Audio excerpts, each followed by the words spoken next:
ये वो मैं उस ग्रुप में भेज दूंगी। ओके, सो कल की क्लास में क्या डिस्कस किया था हमने? अरे इंडस वैली सिविलाइजेशन आप लोगों ने पढ़ा है, हिस्ट्री पहले सुना होगा, Indus valley civilization. Indus valley civilization यानी कि सिंधु घाटी सभ्यता, इसका और क्या नाम बताया था? हड़प्पन सिविलाइजेशन। हड़प्पन सिविलाइजेशन क्यों है इसका नाम? क्योंकि पहली सिटी जो इसके अंदर हमें मिली थी वो कौन सी थी? हड़प्पा। किसने एक्सकेवेट किया था, इसकी खोज किसने करी थी हड़प्पा की? दयाराम साहनी ने। ठीक है, अगर दयाराम साहनी ने हड़प्पा की खोज करी थी तो उनका विलियम्स क्या नाम था उनका? John Marshall. जॉन मार्शल का क्या काम था फिर? अच्छा चलो, जॉन मार्शल का भी हमें पता चल गया क्या था। आप लोगों ने किसी ने अलेक्जेंडर कनिंगम का नाम सुना हुआ है? तो वो कौन थे फिर? बस नाम ही सुना हुआ है। देखो, father of Indian archaeology.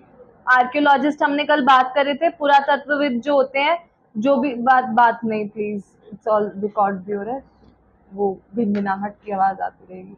Anyways, so Alexander Cunningham जो थे, he was father of Indian archaeology. Archaeology का मतलब क्या होता है? जब भी कोई पर्सन किसी भी चीज को खोज के निकालता है बाय एनी मीन्स, उसको हम आर्कियोलॉजिस्ट बोलते हैं, और उसकी स्टडी को हम क्या बोलते हैं? आर्कियोलॉजी बोलते हैं। ठीक है, अब हम लोग ना, मैं पूरा ऑब्वियसली टॉपिक नहीं रिपीट करूंगी, बट मैं एक उसका बेस बैकग्राउंड या उसका एक समरी जरूर दूंगी।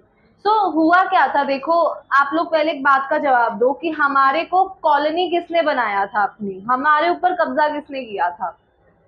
ब्रिटिशर्स ने किया था। ब्रिटिशर्स कहते हैं कि हम लोग वेस्ट से हैं, हमारा वेस्टर्न पूरा एक वो है, सिस्टम है, और वेस्ट के जो भी लोग होते हैं ना, पश्चिमी सभ्यता जो होती है वो सबसे ज्यादा डेवलप्ड होती है। ठीक है, उन्होंने बोला कि सबसे पहली जो डेवलपमेंट हुई थी वो हमारे वेस्ट में हुई थी, लेकिन धीरे धीरे जब हमारे कुछ आर्कियोलॉजिस्ट ने, कुछ लोगों ने इसके ऊपर काम करना शुरू किया, तो हमें ये पता लगता है कि वेस्ट के ब्रिटिशर्स नहीं थे जिन्होंने अपना डेवलपमेंट या मॉडर्नाइजेशन की शुरुआत करी थी। रैदर 4,500-5,000 साल पहले एक बहुत ही डेवलप्ड सिविलाइजेशन हमें मिली थी, जिसको हम बोलते हैं इंडस वैली सिविलाइजेशन, सिंधु घाटी सभ्यता। ठीक है, तो ब्रिटिशर्स ने बिल्कुल मान लिया कि भाई हम ही ने सब कुछ किया है और हम लोग ही मॉडर्नाइजेशन चला सकते हैं सब कुछ। 19th सेंचुरी के अंदर फिर हमें एक बंदा मिला जो उभर के आया, जिसका नाम था अलेक्जेंडर कनिंघम। ठीक है, जो कि एएसआई से थे, आर्कियोलॉजिकल सर्वे ऑफ इंडिया। उन्होंने इंडिया के अंदर 19th सेंचुरी के अंदर ढूंढ के निकाली कुछ कुछ आर्कियोलॉजिकल हेरिटेज वाली साइट्स निकाली, जिसमें से सांची स्तूप आपने सुना होगा, वो भी एक था, जिससे हमें धीरे धीरे करके इंडिया की हेरिटेज भी पता चली और धीरे धीरे करके हमें काफी सारी ऐसी साइट्स भी मिली जो किससे बिलोंग करती थी? Indus valley civilization. तब उन्होंने ये मान लिया कि जो सबसे पहली मॉडर्न सिविलाइजेशन आई थी साउथ एशिया, ठीक है, मतलब साउथ एशिया भी क्या, पूरे वर्ल्ड में ईस्ट वाली साइड पे जो आई थी वो क्या कहते हैं आपकी, इंडिया और पाकिस्तान से शुरू हुई थी, जिसको हम बोलते हैं सिंधु घाटी सभ्यता। क्लियर है ये चीज? इसके अलावा हमने एक और बात करी थी कि जिस टाइम पर सिंधु घाटी सभ्यता यानी कि आईवीसी चल रहा था, उसी टाइम पर पूरे वर्ल्ड के अंदर और भी 3 सिविलाइजेशंस जो थी वो हमें आती हुई दिख रही थी। क्या क्या थी वो? Egypt, China. Egypt, Mesopotamia and China, और साथ ही साथ एक जो हम काउंट करते हैं आईवीसी, वो आ जाती है इंडिया के अंदर। तो 4 सिविलाइजेशंस याद रखनी है, कौन कौन सी? इजिप्ट, मेसोपोटामिया, चाइना और इंडिया। ठीक है, मतलब कुल मिलाकर कहने का मतलब ये है कि हम जितना इंडिया ये इस साइड को, एशिया साइड को पिछड़ा हुआ समझ रहे थे, एक बहुत फेमस पॉलिटिकल साइंटिस्ट हैं जिनका नाम है जेएस मिल, सुना हुआ है नाम? John Stuart Mill. I have done my masters in political science and trust me, J.S. Mill is the god of political science. उनको इतना माना जाता है उसके अंदर, ठीक है. उन्होंने तक ने बोला था कि अपनी अगर आपको प्रगति करवानी है ना देश की, तो थोड़े टाइम के लिए बारबेरियन कॉलोनियल रूल के अंदर आना पड़ेगा. तो ब्रिटिशर्स जिस टाइम पर हमारे को पूरा डेवलप करने के नाम पे हमारे को कंट्रोल करके बैठे थे ना, उस टाइम पर हमें पता लगा था कि हम भी एक टाइम पर बहुत सिविलाइज्ड हुआ करते थे, which was our Indus Valley civilization. Clear है ये चीज? ओके. इसके अलावा हमने क्या बात करी थी आईबीसी के बारे में? बुक बंद कर दो, छोड़ो. हमने क्या बात करी थी कि यहाँ पर टाउन प्लानिंग बहुत अच्छी थी. कैसे अच्छी थी टाउन प्लानिंग? पूरा शहर पूरा बहुत अच्छा, उनका सारा सिस्टम प्रणाली बहुत अच्छी थी. Yes, come on. Yes, citadel, upper town, lower town. Okay, now I tell you. सुनो, नया टॉपिक है, सुन लो. अब अभी पुराना कुछ नहीं बोल रही. सो टाउन प्लानिंग क्या होती थी? उनका एक होता था उच्च शहर, अपर टाउन, और एक होता था लोअर टाउन जो निम्न होता था. ऊपर वाले को हम बोलते थे सीटाडेल, यानी कि किले होते थे बड़े बड़े. अब वहां पर ये माना जाता था कि दो टाइप की कास्ट थी, दो टाइप के लोग होते थे वहां पर. जो भी लोग अपर टाउन यानी कि सीटाडेल में रहते थे, वो होती थी रूलिंग क्लास, यानी कि जैसे हमारे अब होता है ना मिडिल क्लास, अपर क्लास, तो वो होती थी अपर क्लास. और लोअर टाउन में रहने वाले लोग लोअर क्लास होगी. लोअर क्लास भी क्या, जो नॉर्मल आपके आम आदमी. और ऊपर वाले टाउन में कौन रहते थे? जो हायर क्लास के, रूलिंग क्लास के लोग होते थे. अब मैंने क्या बोला? Ruling class. रूलिंग मतलब जो भी उनका प्रशासन देख रही है या उनको शासित कर रही है, ठीक है. तो आप लोगों के अकॉर्डिंग यहाँ पर कोई किंग या रूलर हुआ करता था? बताओ. नहीं.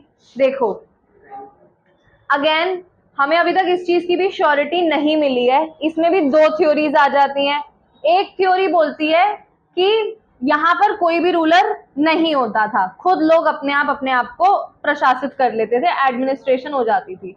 दूसरी थ्योरी बोलती है कि कोई एक रूलर तो नहीं था, लेकिन यहाँ पर मल्टीपल रूलर्स हुआ करते थे. कौन सी थ्योरी सही है, कौन सी गलत, आज तक कंफर्म नहीं हुआ है. काफी सारी ऐसी चीजें हैं. इसके डिक्लाइन यानी कि इसके गिरने पे भी दो थ्योरीज आई कि या तो आर्यंस के आने से ये ढह गई, या फिर सुनामी आ गई थी उसकी वजह से खत्म हो गई. ठीक है. So this is always a controversy. समझ गए इस चीज को? क्लियर है? टाउन प्लानिंग में एक हमने क्या पढ़ा? अपर टाउन, उच्च शहर जिसको हम सीटाडेल बोलते हैं, निम्न शहर जिसको हम लोअर टाउन, इसका नाम लोअर टाउन ही होता है. दूसरी चीज बताओ जो उनका बहुत बड़ी स्पेशलिटी थी, बताओ. Drainage system. कौन बोला? आप बोले. बताया था कल मैंने. ड्रेनेज सिस्टम, वहां पर जो नालियां थी वो बहुत ही प्रॉपर तरीके से बनी हुई थी, है ना. बिल्कुल कवर्ड थी, ये नहीं कि दिख रही है सड़क पे आपको नालियां चलते हुए. सीवर सिस्टम बहुत अच्छा था वहां का. आज से सोचो 5,000 साल पहले वो चीज थी जो आज के टाइम पर नहीं है. आपको पता है दुबई दुबई कितना डेवलप्ड है? वहां पर वो ड्रेनेज सिस्टम नहीं है, बिल्कुल भी नहीं है. अभी वहां पर बहुत ज्यादा अनएक्सपेक्टेड बारिश आई थी, दुबई डूब गया था पूरा. सोचो, मतलब वो इतना डेवलप्ड कंट्री है ना कि हम लोग तो कुछ कहीं स्टैंड ही नहीं करते उसके आगे. बट वहां पर ड्रेनेज सिस्टम ही नहीं है. लेकिन जब हमारी इंडस वैली सिविलाइजेशन आई थी, तो वहां पर ड्रेनेज सिस्टम वहां की सबसे बड़ी कैरेक्टरिस्टिक थी. एक और चीज,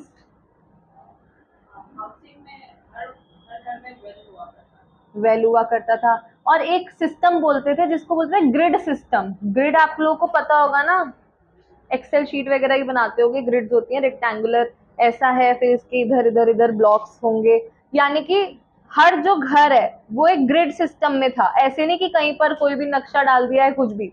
एक बहुत सिस्टमैटिक तरीके से ग्रिड सिस्टम, रेक्टेंगुलर सिस्टम में वहां पे घर बने हुए थे. समझ गए?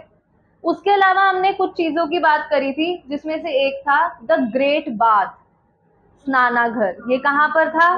मोहेनजोदड़ो. ठीक है, वी कॉल इट मोहेनजोदड़ो. मैंने कल इसका प्रोनाउंसिएशन ढूंढा था. इट्स मोहेनजोदारो नहीं, इसको हिंदी में भी मोहेनजोदड़ो बोलते हैं. मोहेनजोदड़ो की किसने खोज करी थी, डिस्कवरी? सरनेम याद रख लो, बैनर्जी नाम था। दयाराम सानी Harappa, RD. Banerjee Mohenjodaro, RD. Banerjee was the name. ठीक है, और क्या था मोहनजोदड़ो के अंदर, बताओ। आज आप चुप क्यों? तबीयत खराब है मेरी भी। क्या? कॉइन। ओके, और? ठीक है, और? डांसिंग गर्ल सुना हुआ है? डांसिंग गर्ल का स्टैचू कौन से मेटल में था वो? ब्रॉन्ज में था। और अच्छा, किसी को उसका वो पता है कि किस पोजीशन में मिली थी वो? हाँ, पता नहीं, त्रिरत्ना कुछ करके ऐसे इसको पोजीशन बोला जाता है। Anyways that's not important. Bronze में आपको मिला था डांसिंग गर्ल का स्टैचू, ठीक है। एक और चीज मिली थी जो हमने कल मिस कर दी, दाढ़ी वाले आदमी के बारे में सुना है? पशुपति महादेव भी अलग, एक दाढ़ी वाला आदमी भी मिला था जिसके ऐसे एक साइड पर शॉल सी लगी हुई थी और उस शॉल पे एम्ब्रॉयडरी हुई हुई थी। सीटाइड बियर्डेड मैन इसको बोला जाता है, बियर्डेड मैन। आप लोगों को ना, मैं आज, मुझे याद दिलाना, मैसेज कर देना ग्रुप में, मैं उसकी फोटो भेजूंगी, डांसिंग गर्ल की भेज दूंगी, बियर्डेड मैन की भेज दूंगी, ठीक है। और कल अदिति आज आई नहीं, कल पूछा था ना, मतलब कि ये सब चीजें एग्जिस्ट करती हैं या नहीं करती, इसके क्या प्रूफ्स हैं? सारे प्रूफ्स आप चेक करोगे, एवरीथिंग इज गिवन, आपको सब मिल जाएगा। इनफैक्ट मैंने किसी की स्टोरी सुनी थी, स्टोरी भी क्या, कोई कमेंट ही पढ़ा था मैंने कि वो पाकिस्तान में रहती है नियर हड़प्पा, और वो 200 किलोमीटर है जैसे उनके वहां से हड़प्पा जो जगह है। I hope you all know it is in Pakistan, Punjab Pakistan. Okay, कौन कौन सी जगह है और पाकिस्तान में हड़प्पा की, बताओ। अभी तो बात कर रहे थे मोहनजोदड़ो, और एक और भी था,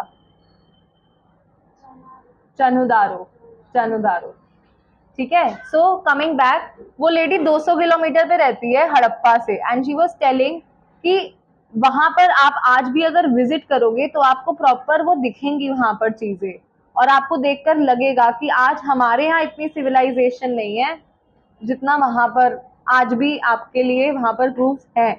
सो अगर किसी के मन में डाउट है, obviously you can't go to Pakistan, but India में कभी चले जाना, कोई जगह मिले तो जाओ, बिल्कुल जाओ। वहां पर गुरुद्वारा भी है एक बहुत फेमस, जाते हैं लोग कॉरिडोर से। बट पाकिस्तान के अंदर प्रॉपर जाना, I think it's not that possible, easy, it's not easy. But गुरुद्वारे तक तो करतारपुर बॉर्डर करके कॉरिडोर है, उसके अंदर तो जा सकते हैं। ओके, डांसिंग गर्ल हो गई, बियर्डेड मैन। अच्छा, मैंने आपको बताया जो बियर्डेड मैन था ना, उसके एक शॉल सी लटकी हुई थी, उस शॉल पे एम्ब्रॉयडरी हुई हुई थी। अब इन्होंने इससे क्या पता लगा लिया फिर कि उस टाइम पर एम्ब्रॉयडरी भी हुआ करती थी, ठीक है। आपने बोला था सील्स, आपने बीड्स भी बोले थे, कॉइन्स, ठीक है। सील्स और coins are not that important characteristics. Bead making बड़ा फेमस था आपका इंडस वैली सिविलाइजेशन के अंदर, बीड, मोती, ठीक है। कहाँ मिली थी बीड मेकिंग शॉप्स? कल बात करी थी हमने, सुनते नहीं हो ना। लोथल, चनुदारो, ओके, तो पता है तो बोलो फिर, चनुदारो, ठीक है। अगली बात करते हैं रिलीजन की। रिलीजन मतलब धर्म, कोई धर्म था उस टाइम पर? नहीं। कोई भगवान थे उस टाइम पर? क्या? अब इसका मैं बताती हूँ, देखो उस टाइम पर हमें कोई मंदिर नहीं मिले थे, ठीक है। ऑल्दो ये जो कैरेक्टरिस्टिक है ये बाकी उनसे अलग है, हमारी बाकी सिविलाइजेशन से, क्योंकि इजिप्ट साइड पर था, रिलीजन का आना हो चुका था। हमारे यहाँ पर हमने क्या किया था, हम अर्थ को पूछते थे, ठीक है। कैसे कि अर्थ एक फर्टिलिटी गॉडेस है, फर्टिलिटी मतलब जो किसी किसी चीज को, किसी जीव को जन्म देती है, ठीक है। तो हम अर्थ को ही उस तरीके से देखते थे कि अर्थ ही हमारी गॉडेस है। कौन सी गॉडेस है? फर्टिलिटी, फर्टिलिटी यानी कि जो किसी बच्चे को जन्म देती है, ठीक है। उस टाइम पर कोई एग्जैक्ट भगवान, हमारे ऐसे कोई धर्म नहीं आया था बोलते हैं कि पशुपति महादेव की उस टाइम पर पूजा करी जाती थी। एक भगवान होते थे जिनके 3 सींग होते थे सिर के ऊपर, 3 हॉर्न्ड गॉड के बारे में उस टाइम पर बात करी थी। बट आप लोगों को एक चीज याद रखनी है, ज्यादा डीप नहीं जाना, that there was no as such particular god उस टाइम पर, कोई ऐसे भगवान या धर्म नहीं हुआ करता था। क्लियर है इतना? अब इससे ज्यादा डीप नहीं जाऊंगी मैं इसके अंदर, ठीक है, बिकॉज मैं एक समरी दे रही थी बस उस चीज की। चलो आगे बढ़ने से पहले क्वेश्चन पूछ लेती हूँ। कालीबंगन सुना होगा जगह का नाम, किस चीज के लिए सबसे ज्यादा फेमस था? बैंगल्स। देखो मैं कल बताना भूल गई थी, कालीबंगन के अंदर एक तो वर्ड आ रहा है काली, दूसरा आ रहा है बंगन। आप लोगों को याद रखना है कि काली दैट मीन्स ब्लैक, और बंगन मतलब चूड़ियां। तो काली मिट्टी की चूड़ियां जो थी वो यहाँ पर बना करती थी कालीबंगन में। कालीबंगन था कहाँ पे? राजस्थान के अंदर। Which river? घाघर रिवर। क्लियर है इतना जितना मैंने आज बताया? समझ आया? ओके। आगे के मैं आप लोगों को अब पीडीएफ फॉरवर्ड कर देती हूँ। अब इसी ग्रुप में करूं? सब है इसमें? ओके। आप नहीं हो, कोई बात नहीं, अभी ये लोग भी नहीं होंगे ग्रुप में, तो नहीं हो ना ग्रुप में, कर देंगे ऐड। आज आप अपने फेलोज को कह देना आपको ऐड कर देंगे। व्हाई कांट आई सी?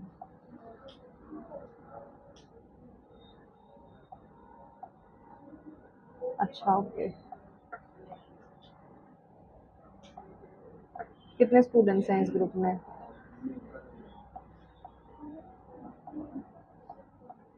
हिमांशी, कुमुद भी है यहाँ पे। She has joined for DSSB। उनका सीटेट हो गया?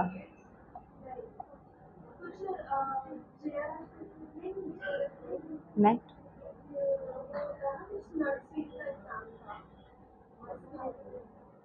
ओके, कहाँ गया?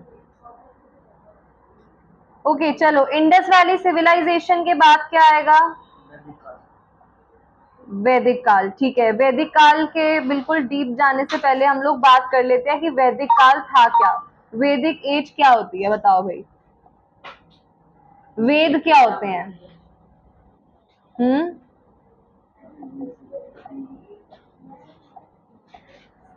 देखो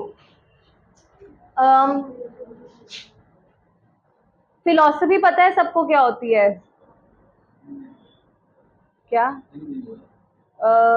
दर्शन शास्त्र। हिंदी में भी नहीं आ सकते, इंग्लिश में ही समझ लो। देखो, फिलॉसफी का मतलब होता है कि हम किसी भी चीज को किस नजरिए से देखते हैं। दर्शन का तो मतलब पता है ना, यानी कि किसी चीज का व्यू पॉइंट होना, किसी भी नजरिए से देखना। तो फिलॉसफी होती है जब हम किसी भी चीज को, ठीक है, चाहे कुड बी एनीथिंग यार, मैं बताती हूँ आपको। आगे आपके एमएड वगैरह वाले सब्जेक्ट्स में फिलॉसफी पढ़ाते हैं, उसमें अगर आप कोई वो भी बना रहे हो ना, करिकुलम भी बना रहे हो या फिर होमवर्क भी दे रहे हो, या स्कूल में पढ़ाने के मेथड, उसकी भी एक फिलॉसफी होती है कि आप किस नजरिए से उसको देखकर वो चीज क्रिएट कर रहे हो। तो मैं फिलॉसफी की बात इसीलिए कर रही हूँ क्योंकि आईवीसी के बाद ना हमारी रिलीजन जैसी चीजों, रिलीजन का नाम हमने सुनना उसके बाद शुरू कर दिया। अब उस टाइम पर क्या हुआ, हमें 2 तरीके के व्यू पॉइंट वाले लोग दिख गए। ये सब लिखना नहीं है, मैं जस्ट आपको एक बेस बता रही हूँ उसका। एक थे ऑर्थोडॉक्स, एक थे हेट्रोडॉक्स। ऑर्थोडॉक्स हम सुनते होंगे अभी भी कि यार उसकी मेंटालिटी ना बड़ी ऑर्थोडॉक्स है, पिछड़ी हुई है ना। तो ऑर्थोडॉक्स में हमारे आते थे वैदिक, ठीक है, वैदिक एजेस आती थी, ऋग्वेद, सामवेद, यजुर, अथर्व, ये सब आता था। क्यों आता था अभी उस पर भी आती हूँ।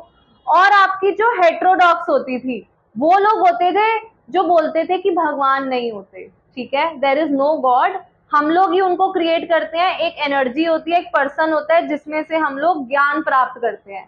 तो वो ज्ञान की प्राप्ति, नॉलेज कैसे अटेन करनी है उसके ऊपर बात किया करते थे।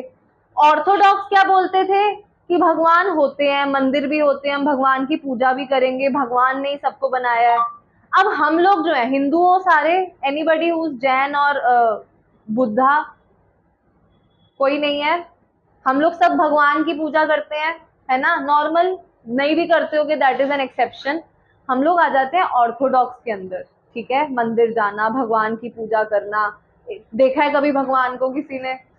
नहीं देखा ना, बट हम कहते हैं कि नहीं वो भगवान है, वी बिलीव इन हिम। तो वो तो हो गए हिंदू, ठीक है। उसके अलावा कौन होते हैं? हेट्रोडॉक्स, जिसमें दो चीजें आ जाती है, one is Jainism and one is Buddhism. इनके भगवान अपने क्यूरेटेड है, गौतम बुद्ध हो गए, महावीर हो गए, परसनाथ हो गए, है ना। इनके जैनियों के तीर्थंकार होते हैं, बुद्धिस्ट के अपने गौतम बुद्ध, महावीर जिनको हम बोलते हैं वो होते हैं। सो कुल मिलाकर कहने की बात यह है कि जो जैनिज्म और बुद्धिज्म थे, उन्होंने बोला कि कोई धर्म या कोई भगवान नहीं होते, रादर हम क्या करते हैं, ज्ञान की प्राप्ति, जिसको सबसे ज्यादा ज्ञान है, नॉलेज है, वो ही हमारे को आगे लीड करेगा, वो हमारा लीडर बन जाएगा। तो हम उस पे बाद में जाएंगे, that is also very important topic. अभी तक आपने जितना पढ़ा ठीक है, उसमें से बहुत मैक्सिमम क्वेश्चंस नहीं बनते, जैनिज्म, बुद्धिज्म और वेद में से क्वेश्चंस आते हैं, ठीक है। तो हमने बात करी वेदों की, ठीक है। वेद कौन से भी मैंने बताया आपको? सबसे पहले ऋग्वेद का नाम लेना है प्लीज। ऋग्वेद, सामवेद, यजुर्वेद, अथर्ववेद, है ना। तो इसमें भी बोला जाता है दो एजेस होती थी। एक को हम बोलते हैं अर्ली वैदिक एज, यानी कि जो वैदिक काल पहले शुरू हुआ था और धीरे धीरे करके जो डेवलप हुआ, उसको हम लेटर वैदिक एज बोल देते हैं। अब भेज देती हूँ आपको, एक सेकंड पहले। खोलना आपको अभी भी नहीं है इसको, पीडीएफ को, बस मुझे याद रहेगा मैंने भेज दिया है।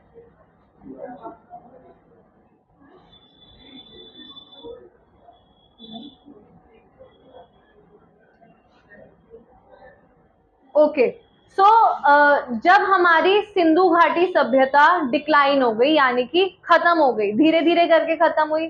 कोई अगेन बोलता है आर्यंस आए थे, इन्वेड कर दिया था उन्होंने, अटैक कर दिया था तो खत्म हो गया।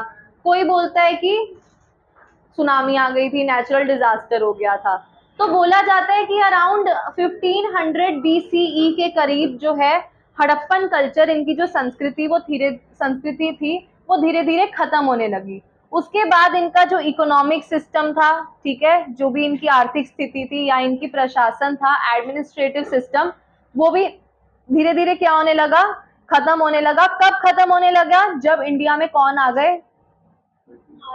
ब्रिटिश कहाँ से आ गए अभी? आर्यंस अभी नहीं आए, अभी ब्रिटिशर्स को बहुत देर है, महीना है अभी आने में, ठीक है, अगस्त में आएंगे वो।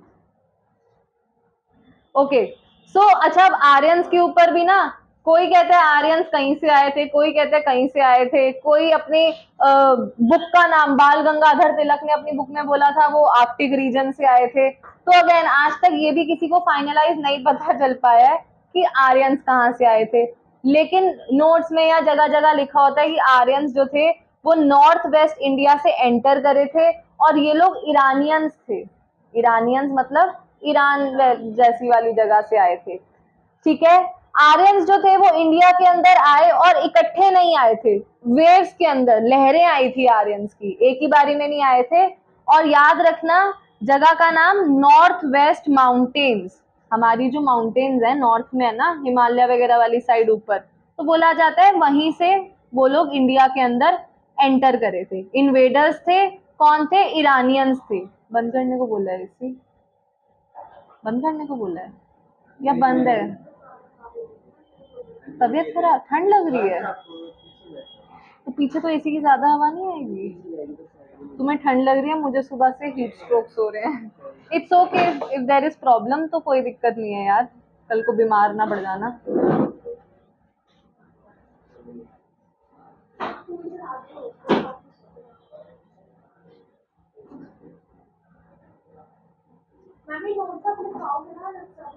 This is all given in my,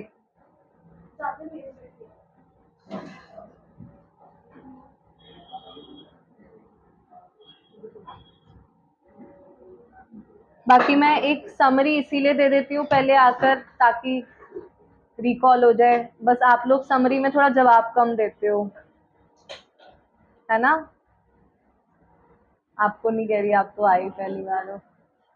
okay, अच्छा एक बात बताओ, अनदर क्वेश्चन, हमें आर्यंस के बारे में पता कैसे चला और सडनली वैदिक एज में आके क्यों पता चला? हमने अभी पढ़ा सारा कुछ पीछे भी, बट कहीं पर आर्यंस का नाम नहीं था, क्योंकि आर्यंस हमारे इंडिया में एंटर हुए थे। ये लिखा ही किसके अंदर है? ऋग्वेद के अंदर लिखा हुआ है।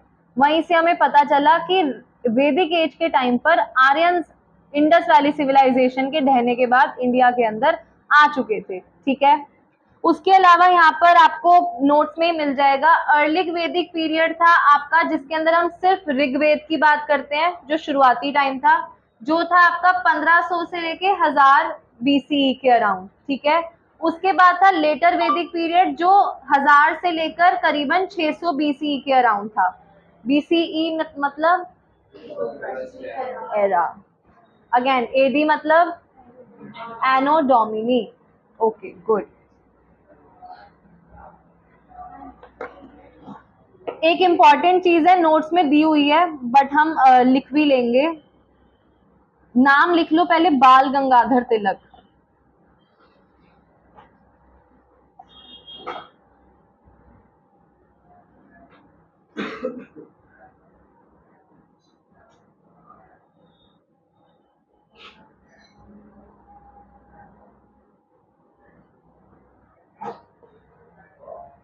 बाल गंगाधर तिलक ने एक बुक लिखी थी जिसका नाम था द आर्कटिक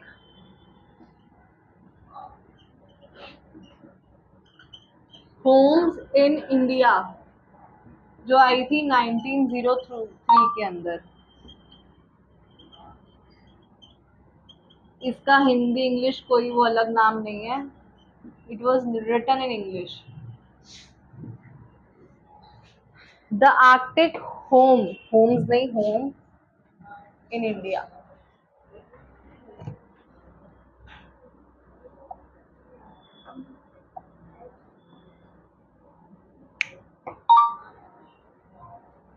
मैंने आपको भी बताया ही था। बाल गंगाधर तिलक को क्या लग रहा था कि आर्यंस कहाँ से आए हैं? Arctic region. आर्कटिक का होता है ऊपर, जहां पर पोल्स होते हैं। तो उन्होंने बोला कि आर्कटिक रीजन, साइबीरिया वाली साइड पर ये लोग रहा करते थे आर्यंस, और ये लोग इंडिया में तब आए जब वहां पर टेम्परेचर बहुत ही ज्यादा ठंडा होने लग गया था और वो वहां रह नहीं पा रहे थे। ठीक है, ऐसा किसने बोला? बाल गंगाधर तिलक। अगेन बुक पढ़ के पता चल सकता है क्यों बोला, बट नो प्रूफ्स और नो फाइनलाइज हिस्ट्री की आर्यंस वहां से आए भी थे या नहीं आए थे। क्लियर है इतनी चीज? इससे ज्यादा हमें आर्यंस के बारे में जानने की कोई नीड नहीं है। ठीक है, बस इतना पता होना चाहिए कि वैदिक, अर्ली वैदिक एज के अंदर आर्यंस का नाम सुनने आया था। ओके, हमारे यहाँ पर ये नॉर्थ वेस्ट माउंटेन से एंटर करे थे। वैसे कोई बोलता है ये सेंट्रल एशिया से थे, बाल गंगाधर तिलक ने बोल दिया साइबेरिया से आए थे, कोई बोलता है यूरोप से आए थे, कोई बोलते हैं पर्शिया से आए थे। नो फाइनल डेस्टिनेशन जहां से लोग आए थे। अब बात कर लेते हैं वैदिक लिटरेचर की, जिसमें हमने बोले 4 वेद। ठीक है, सबसे पहला होता है ऋग्वेद। ऋग्वेद के अंदर क्या होती है, किसी को पता है? मेन चीज, ऋग्वेद की सबसे बड़ी कैरेक्टरिस्टिक क्या है? क्या हुआ?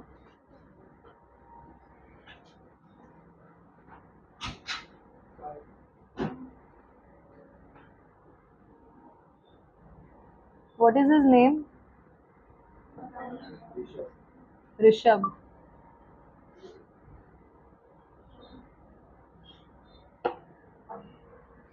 आई can't take this behaviour.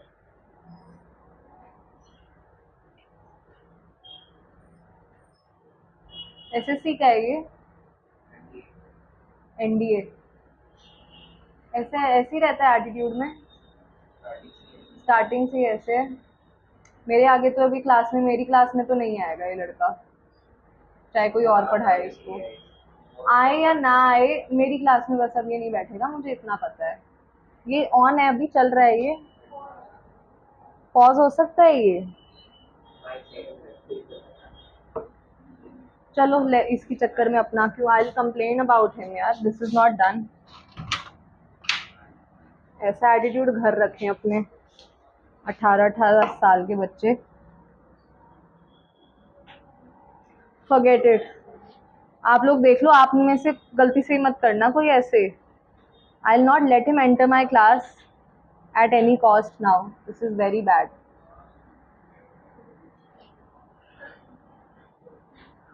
Okay. 4 cast कौन सी है हमारी? कास्ट सिस्टम सुना होगा आप लोगों ने। कौन सी 4 कास्ट है मेन? नहीं नहीं, वहां नहीं जाना।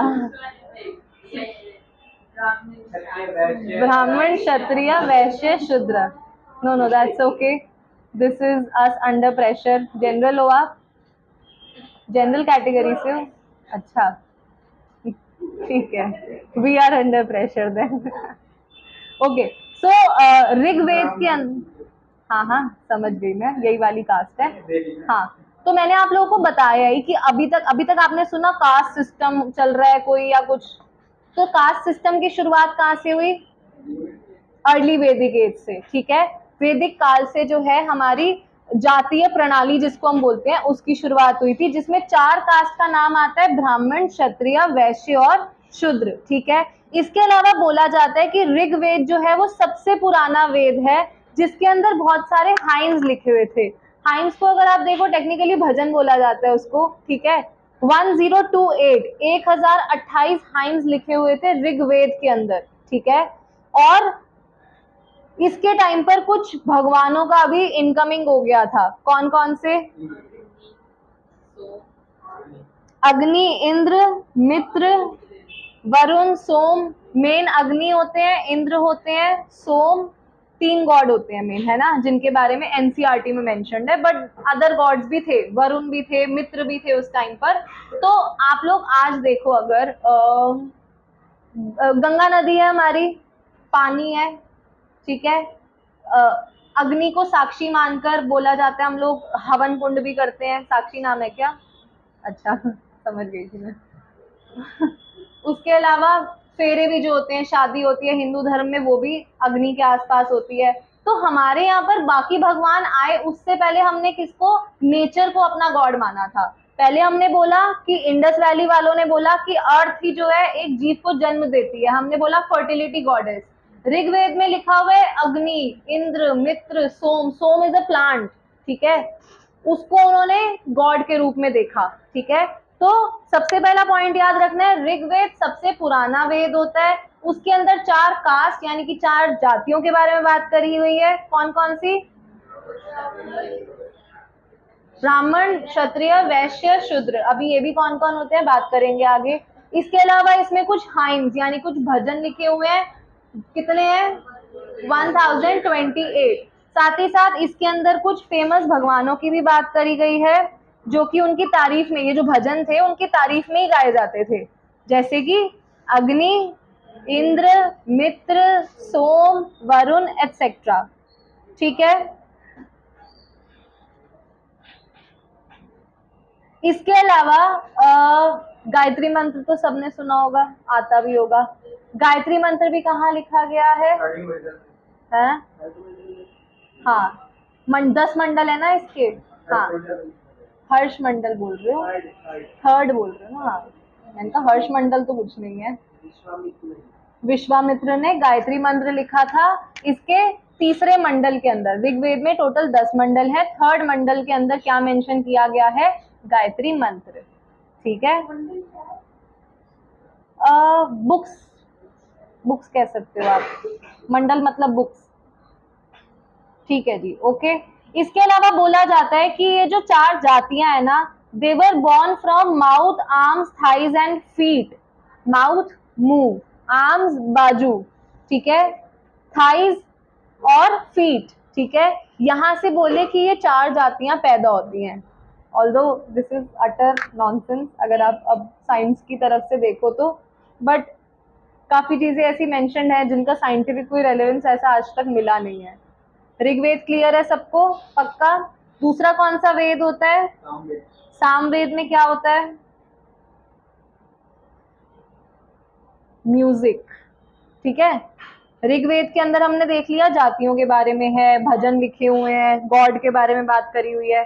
सामवेद के अंदर बात कही जाती है संगीत के बारे में, यानी कि म्यूजिक के बारे में। इसमें कुछ मेलोडीज खाने वाली मेलोडी नहीं, मेलोडी इज अ ट्यून, धुन, उनके बारे में मेंशन किया गया है।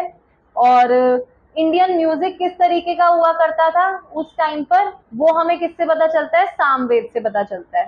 तीसरा कौन सा हुआ, यजुर्वेद। यजुर्वेद में क्या हुआ फिर बताओ,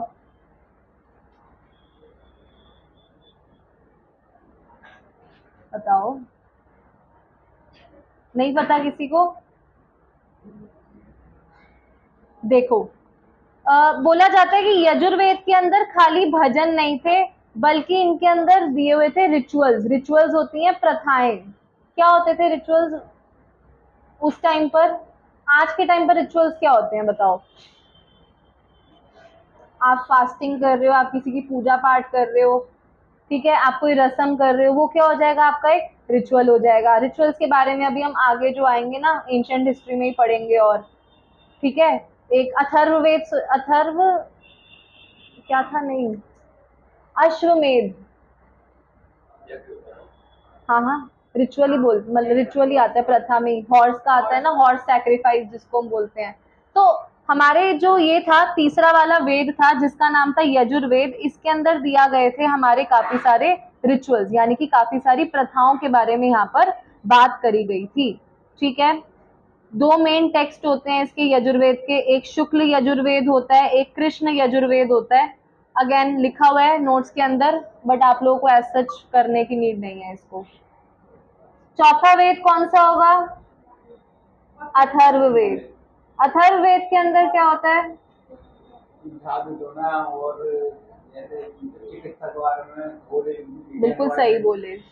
एक तो मैजिक जादू टोने के ऊपर होता है अथर्ववेद, और दूसरा बीमारियों के बारे में, डिजीजेस के बारे में लिखा होता है। साथ ही साथ इसके अंदर वो कंटेंट होता है जो कि ये बताता है कि जो लोग आर्यन नहीं थे उन लोगों का क्या मानना था, उन लोगों की बिलीफ क्या होती थी, या वो लोग किस तरीके से रहा करते थे, ये दिया होता है अथर्ववेद के अंदर। हाँ, देखो अब शॉर्ट में बता देती हूँ। ऋग्वेद के अंदर हाइम्स दी हुई होती हैं, भजन, जो कि किसकी तारीफ में लिखे होते हैं, कौन से भगवान थे, इंद्र, सोम, अग्नि, मित्र, वरुण एटसेट्रा। ठीक है, दूसरा कौन सा वेद था, सामवेद। सामवेद में क्या होता है, एक ही वर्ड से याद रखो, म्यूजिक। तीसरा क्या था, यजुर्वेद। हाइम्स के साथ साथ एक वर्ड याद रखना है, रिचुअल्स, यानी कि प्रथाएं। चौथा क्या था, अथर्ववेद, एक ही वर्ड, जादू टोना, मैजिक। ओके, इसी ट्रिक से याद रखना, इससे एक्स्ट्रा कुछ नहीं पूछते बाकी वेदों से।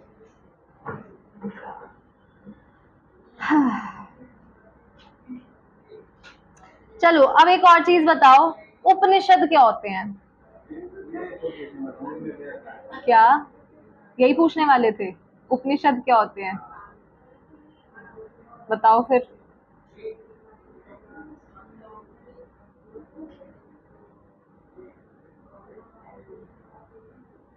बोलो बोलो, गलत बोल लो कोई बात नहीं। बैठ, उपनिषद होता है बैठ के, टू सिट विद,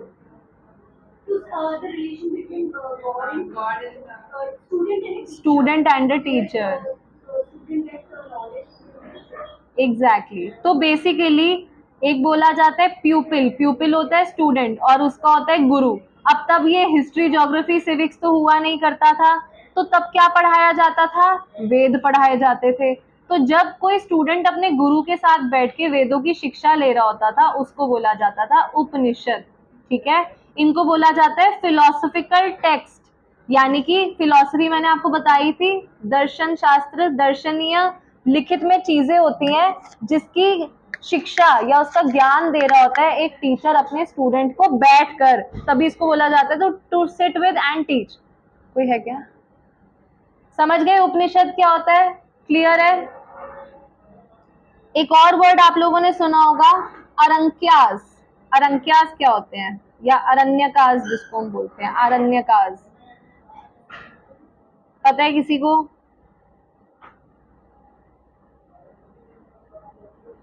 देखो, अरण्यकास जो है ना, वो बुक्स होती हैं, बुक्स भी कौन कौन सी होती है? फॉरेस्ट बुक्स होती हैं, जिसके अंदर कुछ रस्मों के बारे में, कुछ प्रथाओं के बारे में, कुछ मिस्ट्रीज के बारे में लिखा होता है। अरण्यकाश जो है वो कुल मिलाकर किताबें होती हैं जिनके अंदर कुछ प्रथाओं या फिर कुछ रस्मों के बारे में, रिचुअल्स या फिर राइट्स के बारे में, RITS राइट्स, वो वाले राइट्स के बारे में मेंशन होता है। ठीक है। एपिक्स क्या होते हैं? महाकाव्य, लॉन्ग नरेशन होती है। जो फेमस महाकाव्यों के नाम बता दो। नहीं नहीं नहीं, अभी इंडिया चल रहा है, India, ancient history of India. Mahabharata and Ramayana. Ramayana revolves around the story of भगवान श्री कृष्ण, सॉरी भगवान श्री राम, सॉरी। एंड महाभारत के अंदर दो कजन्स का ग्रुप, कौन कौन से? कौरवास, पांडवास। आप में से है कोई जो इंटरेस्ट रखता है इन चीजों में? अगर है तो I suggest you one thing. देखो, मैंने एक चीज सुनी थी, रश्मि रथी, रवि दिनकर कुछ ऐसे करके नाम है उनका। रश्मि रथी में महाभारत का पूरा, मतलब 3 घंटे की है वो, यूट्यूब पे सुनोगे तो पूरा सार भी बताया हुआ है उसका साथ में। आपको, मतलब जिसको इन चीजों का एक्चुअली में शौक है, आपको मजा आ जाएगा वो सुन के एक्चुअली। रश्मि रथी, मतलब एक कहते हैं ना कि हर साइड ऑफ द स्टोरी हमें पता चल जाएगी, सारी स्टोरीज, कौरवों की भी, पांडवों की भी, कृष्ण जी की भी कहीं अगर गलती थी या कुछ भी था वो भी पता चलेगा उसके अंदर। So it is nice. किसी को महाभारत पढ़ने का टाइम नहीं है अगर, तो रश्मि रथी पढ़ सकता है। बाकी लॉकडाउन में तो देखी होगी ज्यादातर रामायण महाभारत, मैंने नहीं देखी। चलो जी, तो हमने उपनिषद भी जान लिए क्या होते हैं, अरण्यकाश भी पता चल गए क्या होते हैं, और महाकाव्य यानी कि एपिक्स जो दो फेमस है, महाभारत और रामायण। किस किसने लिखा था ये? रामायण ने वाल्मीकि ने रामायण लिखी थी, वेद व्यास ने लिखी थी महाभारत। ओके जी, गुड, ठीक है।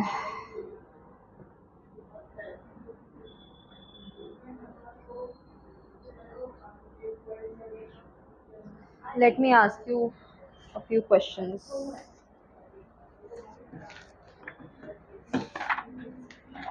बस आज मेक श्योर, मोनू आपका ज्वाइनिंग हो गया ना?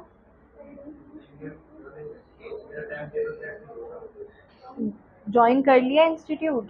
तो अपने आप को ग्रुप में ऐड करवा के जाना। मैं,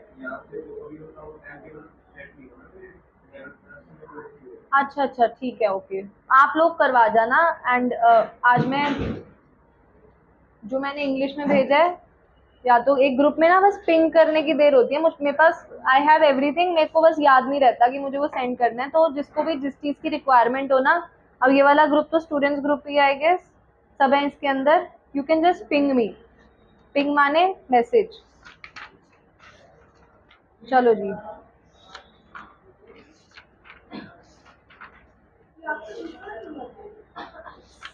दिस इज माई वो वाला नंबर,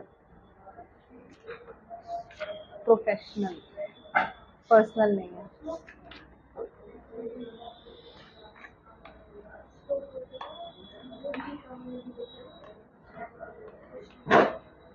अच्छा, एक और बात बताओ, मैंने आपको बोला कि ऋग्वेद को, ये सारे जो वेद होते हैं इनको पढ़ना पड़ता है, तब ये सब्जेक्ट्स नहीं होते थे, इन्हीं को पढ़ते थे। क्या हर किसी को अलाउड था ये पढ़ना? ठीक है। ब्राह्मण्स, देखो पहले तो एक और चीज डिस्कस कर लेते हैं। जो सबसे उच्च जाति थी, सबसे अपर कास्ट, वो थी ब्राह्मणों की, राइट, जिसके अंदर पंडित आते थे, प्रीस्ट आते थे। दूसरी थी क्षत्रिया। क्षत्रिया के अंदर कौन कौन आते थे? किंग्स वगैरह आते थे, सोल्जर्स, किंग्स, ये सब। वैश्य के अंदर ट्रेडर्स, व्यापारी, बनिया, ठीक है। शूद्र के अंदर सबके नौकर, ठीक है, जो बिल्कुल दास दासी होते थे वो शूद्र के अंदर आते थे। तो ये बोला जाता था कि क्षत्रियाज हो गए, ब्राह्मण हो गए, मेनली तो देखो ब्राह्मणों के हाथ में था सब कुछ, क्षत्रियाज वर ऑल्सो अलाउड, लेकिन शूद्र और विमेन को ऋग्वेद या कोई भी वेद पढ़ना अलाउड नहीं था, ठीक है। ओके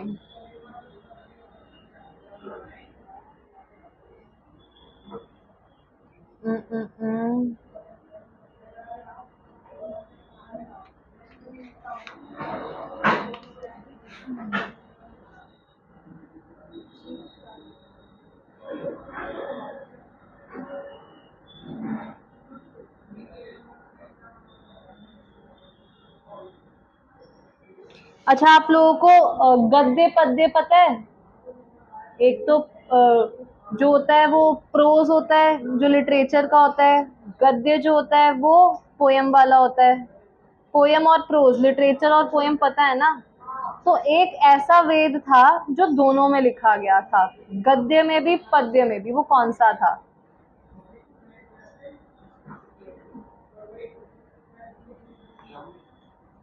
यजुर्वेद। यजुर्वेद जो था वो गद्य में भी लिखा गया था, पद्य में भी लिखा गया था। गद्य में यानी कि प्रोज डिस्क्रिप्शन में वो इसीलिए लिखा गया था क्योंकि उसके अंदर रिचुअल्स के बारे में, प्रथाओं के बारे में भी बात करी गई थी। सिर्फ भजन नहीं थे। अगर हम भजनों को कनेक्ट करें तो हम पोयम वाले एंगल से कनेक्ट कर सकते हैं। वो था ऋग्वेद के अंदर, बट यजुर्वेद के अंदर दोनों चीजें थी, ठीक है। आप लोगों को चीजों को रटना नहीं है, जस्ट अंडरस्टैंड द कनेक्शन। क्या हो गया? बाहर ऐसे देखती हूँ मैं, वो हो जाती हूँ। अच्छा अच्छा, ओके, ठीक है, ओके। गोत्र पता है सबको क्या होते हैं? एग्जैक्ट नहीं पता होगा, बट ये पता होगा कि घर वाले बात करते हैं हमारा ये गोत्र है ना। तो एग्जैक्ट तो देखो मुझे भी नहीं पता गोत्र क्या होता है, बट जैसे सपोज मैं पंजाबी हूँ, ठीक है, तो हम सब पंजाबी जो है वो सब एक ही गोत्र में तो नहीं आएंगे। कुछ एक आई थिंक कुंडली वुंडली या कुछ प्लैनेट का एंगल एंगल कुछ होता होगा, दैट इज गोत्र, ठीक है, जो कि हमारे वेदों में लिखा हुआ था। तो गोत्र शब्द का, गोत्र वर्ड का सबसे पहला यूज कौन से वेद में किया गया था? इसका भी मैं आपको कनेक्ट समझा दूंगी, आप लोग पहले आंसर दो। हमने जाति, कास्ट, इन सब की किसमें बात करी? ऋग्वेद के अंदर। तो गोत्र शब्द भी सबसे पहले हमें कहाँ मिला? ऋग्वेद के अंदर मिला। Okay, clear? Rigveda, Rigveda.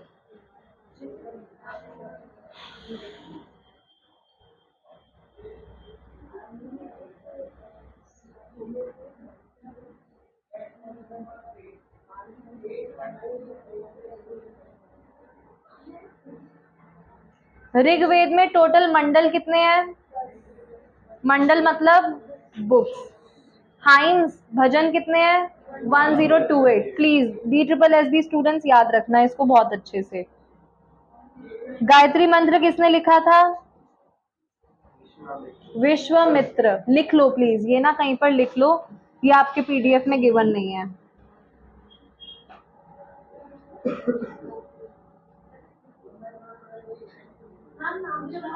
Vishwamitra.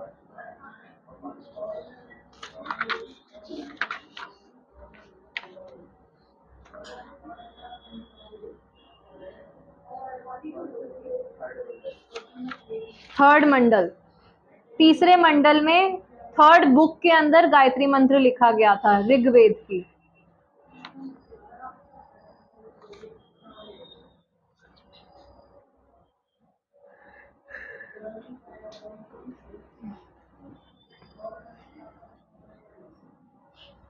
Total उपनिषद पता है किसी को कितने थे?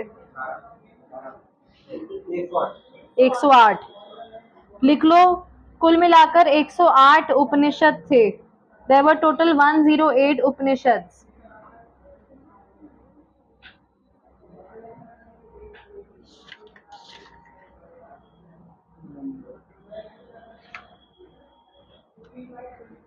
ऋग्वेद का कौन सा मंडल पूर्णतः सोम को समर्पित है? Which mandal of Rigveda is dedicated to सोम?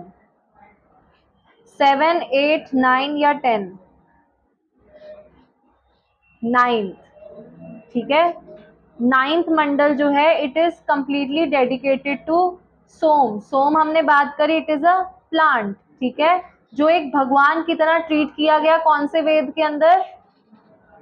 ऋग्वेद के अंदर। जिनकी प्रेस के अंदर हमने क्या लिखे थे?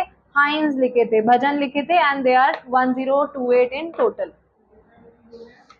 आज ऐसी कोई चीज तो नहीं है जो आप लोगों को याद ना हुई हो गया ना सब याद साथ के साथ? Because again the contribution of this topic ज्यादा नहीं है पेपर के अंदर, तो हमें घर में इसके ऊपर इतना टाइम यूटिलाइज नहीं करना, ठीक है? ओके, लास्ट में हम बात कर लेते हैं स्टैटिक जी के। पता है आप लोगों को क्या होती है स्टैटिक जी के? स्टैटिक जो चीज चेंज नहीं होती, ठीक है? तो आप लोगों को wild life sanctuaries, national parks, इन सब का पता है? जो गवर्नमेंट की तरफ से इनिशिएटिव है, जानवर एक्सटिंक्ट ना हो, बचे रहें, उनको सेफ सिक्योर करने के लिए, जो कि हर एक स्टेट के अंदर काफी नंबर्स में प्रेजेंट है, जो कि पेपर में आ जाता है, ठीक है? तो आप लोग शुरू करो धीरे धीरे याद करना। ये ल्यूसेंट है ना, देना एक मिनट। पूरी स्टैटिक जी के दी हुई है इसके अंदर पीछे।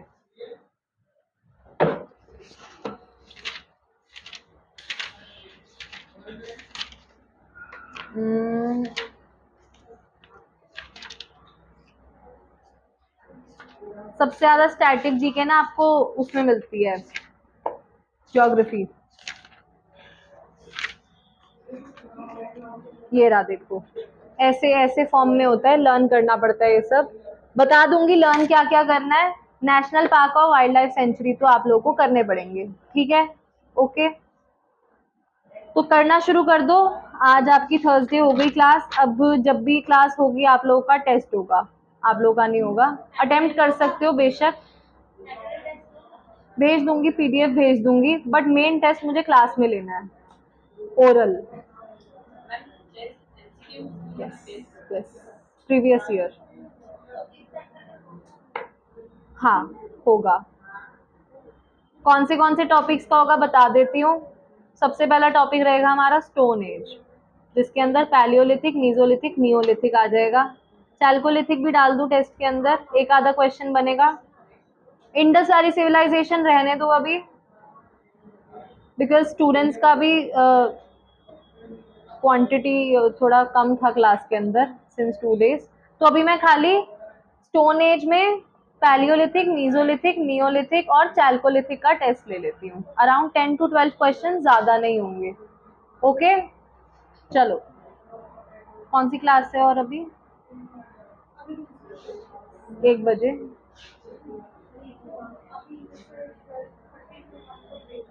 ब्रेक होगा ना ये? अच्छा, खुद मत करो, रुको मैं बोल देती हूँ, कहीं कुछ डिलीट विलीट ना हो जाए।